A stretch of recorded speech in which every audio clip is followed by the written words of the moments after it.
You ask Tiger to solve. This deals with linear equations with one unknown. The final result is v equals 3.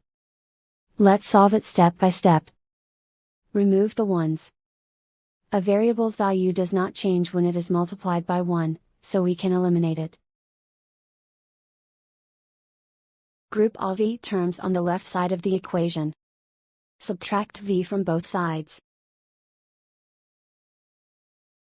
Group like terms. Simplify the arithmetic. Group like terms. Simplify the arithmetic. Group all constants on the right side of the equation. Add 6 to both sides. Simplify the arithmetic.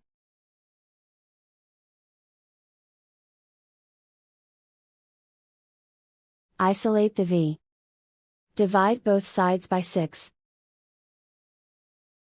Simplify the fraction.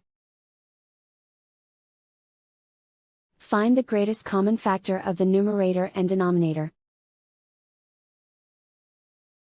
Factor out and cancel the greatest common factor. And so the final result is v equals 3.